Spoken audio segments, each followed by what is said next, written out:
अस्सलाम वालेकुम, मैं हूँ राजू सरोज सहीब। इस वीडियो के अंदर मैं आपके साथ आज की दो बड़ी खबरों के मुतालिक बात करूंगा। सबसे पहले हम इमरान खान की तरफ से लॉन्ग मार्च की जो कॉल दे दी गई है उसके मुतालिक बात करेंगे। कब ये मार्च स्टार्ट हो रही है, कहाँ से शुरू होगी, कहाँ तक जाएगी और कब तक जारी रहेगी, इससे रिलेटेड जितनी भी डिटेल्स हमारे सामने आई हैं वो मैं आपके सामने इस वीडियो में भी रखूंगा। और फिर जो हुकूमत की तरफ से हिकमत अमली बनाई जा रही है इस मार्च से डील करने की, वो भी मैं आपको इस वीडियो में बताऊंगा। दूसरी और अहम तरीन बड़ी खबर आज की, अरशद शरीफ की कत्ल से मुतल्लिक बहुत सारी जो लेटेस्ट डिटेल्स हैं वो हमारे सामने आ चुकी हैं। केनियन मीडिया जो है वो केनिया की पुलिस को एक्सपोज करने के लिए तैयार बैठा हुआ है और बहुत सारे सवालात उनकी तरफ से उठा दिए गए हैं। इससे रिलेटेड जो डिटेल्स हैं और फिर अरशद शरीफ की मैयत कब पहुंच रही है पाकिस्तान और उनका जनाजा कब होगा, इससे रिलेटेड जो डिटेल्स हैं वो भी मैं आपके सामने रखूंगा। बहुत सारे जो मजम्मती बयानात हैं वो भी आए हैं। जुडिशल कमीशन का जो मुतालबा है उसको भी रख दिया गया है और फिर हुकूमत की तरफ से भी एक जुडिशल कमीशन को कायम करने का फैसला कर दिया गया है। उसके मुतालिक भी मैं आपके साथ इस वीडियो में बात करूंगा।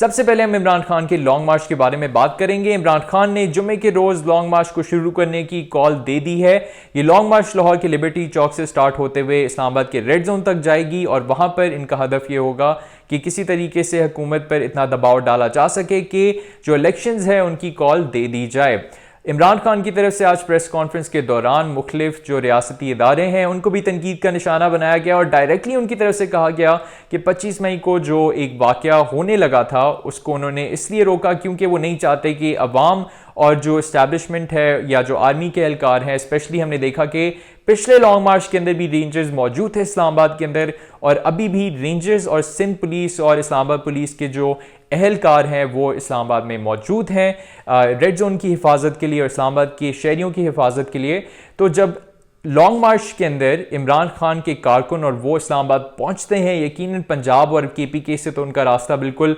साफ होगा, लेकिन इस्लामाबाद पहुंचने के बाद ये सब डिपेंड करता है कि वो किस जगह का रुख करते हैं। जिस तरह मैंने आपको पहले बताया, उनका हदफ यही है कि किसी तरीके से रेड जोन में पहुंचा जाए, एटलीस्ट डी चौक तक पहुंचा जाए। यकीनन वो ये कोशिश करेंगे कि वहां पे पहुंचने के बाद वो अपना मुतालबा जो है वो दोहराएं और हुकूमत पे इतना दबाव डाल सकें कि हुकूमत जो है वो इलेक्शंस कॉल कर दे। अब ये सब डिपेंड करता है कि इमरान खान कितनी अवाम को पुल करने में कामयाब होते हैं, उनके साथ कितनी अवाम जो है वो शामिल होती है इस लॉन्ग मार्च के अंदर। यकीनन अगर तादाद अवाम की ज़्यादा होगी तो हुकूमत जो है वो प्रेशर में आ सकती है। माजी में हमने देखा है कि इमरान खान इस तरह की अवाम को पुल करने में नाकाम रहे हैं। जो उनका 2014 का धरना था, यकीनन बहुत बड़ी तादाद में लोग इस्लामाबाद पहुंचे, लेकिन यहाँ पे पहुंचने के बाद जब उन्होंने वहाँ पर धरना दे दिया तो हमने देखा कि रोज़ ब रोज़ जो लोग थे उनकी तादाद कम होती हुई नज़र आ रही थी। और आखिर में जो जो कादरी साहब की जमात है उसके बहुत सारे एहलकार वहाँ पे रहे,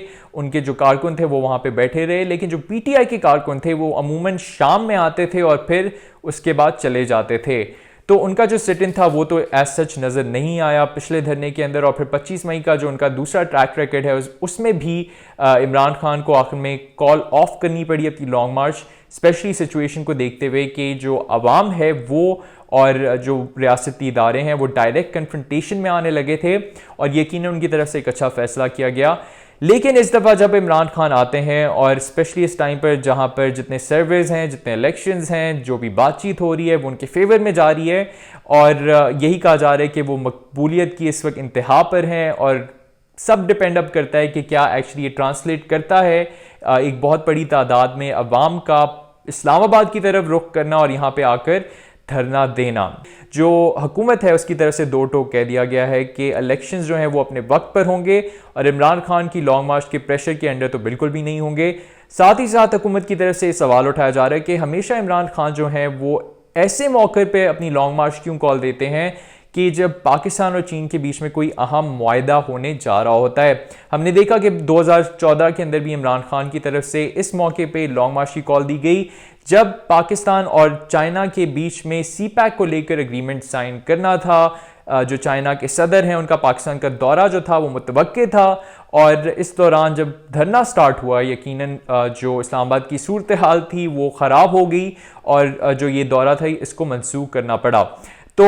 हुकूमत की तरफ से सवाल फिर से उठाए जा रहे हैं क्योंकि जो प्राइम मिनिस्टर शहबाज शरीफ हैं उनका चीन का दौरा जो है वो अगले हफ्ते होना है। और इस सूरत हाल में कि अगर इमरान खान इस्लामाबाद आ जाते हैं और मुल्क का प्रीमियर जो है वो फ्लाई करके चाइना जाने लगता है, और फिर ऑब्वियसली इसका जो मैसेज है वो भी काफ़ी गलत आता है कि मुल्क का प्राइम मिनिस्टर जो है इस सूरत हाल में मुल्क को छोड़ के चला गया है, तो बहुत सारे लोग इसको एक हार के तौर पे भी ले सकते हैं, बहुत सारे लोग और बहुत सारी क्यासाराइयाँ कर सकते हैं। दूसरी तरफ हम बात करेंगे अरशद शरीफ की कत्ल से मुतल्लिक अब तक जितनी भी खबरें सामने आ रही हैं, नई जो खबरें आई हैं उसके अंदर केनियन मीडिया एक बहुत आम किरदार अदा कर रही है। केनियन मीडिया की तरफ से जो केनिया की पुलिस है उसका पास जो ट्रैक रिकॉर्ड है वो सामने रख दिया गया है, और हमने देखा है कि बहुत सारी डॉक्यूमेंट्रीज भी अब हमारे सामने है जिसके अंदर हम वाज़े तौर पे देख सकते हैं कि जो केनिया की पुलिस है वो टारगेट किलिंग के अंदर माजी में भी इन्वॉल्व रही है। और केनिया के अंदर भी एक आम परसेप्शन यही है कि केनियन पुलिस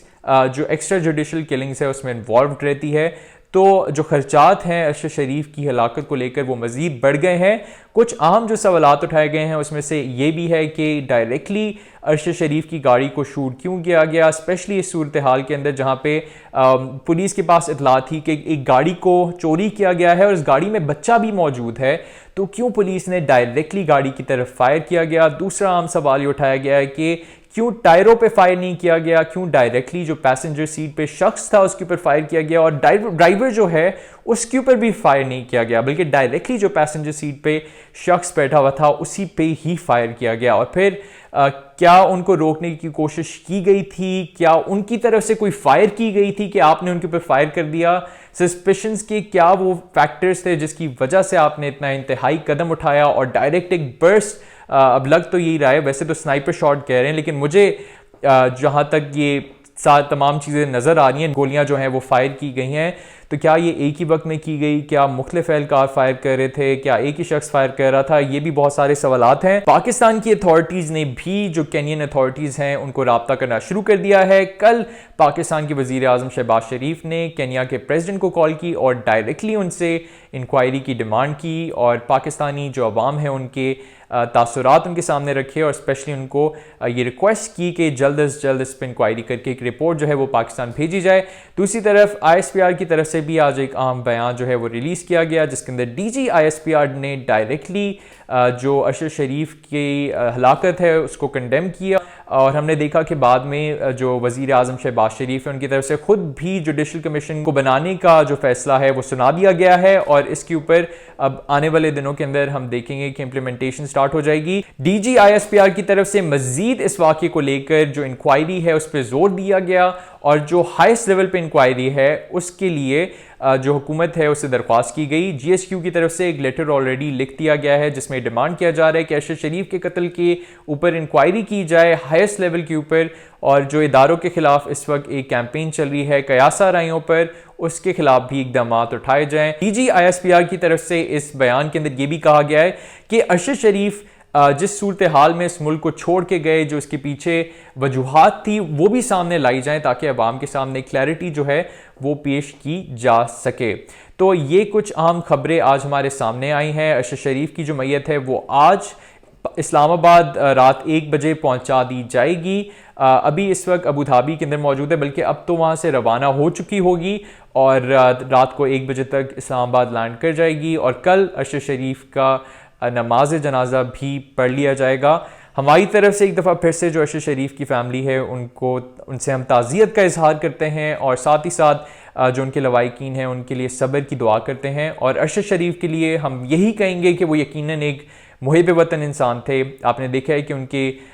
मुतल्लिक जितने भी बयानात उनके साथियों की तरफ से दिए जा रहे हैं, या जो जर्नलिस्ट उनको सिर्फ फॉलो कर रहे थे, या उनके लेक्चर्स कभी किसी ने सुने। मैंने आपको बताया अपनी पिछली वीडियो में कि मैंने भी एक दफ़ा उनका लेक्चर अटेंड किया था। तो वो यकीनन एक मुहिब वतन इंसान ही सिर्फ नज़र आते थे, और उनके पीछे कोई भी आप मिलिशियस उनकी इंटेंशंस जो है वो उनको आप पॉइंट आउट नहीं कर सकते। तो हमारी तरफ से उनकी मग़फ़िरत की एक दफ़ा फिर से दुआ, और उनकी जो उनके साथ ये वाक़या पेश आया है, हम उम्मीद करते हैं कि उनको इंसाफ जो है वो मिल सकेगा और इंसाफ के जो तकाज़े हैं वो पूरे हो सकेंगे।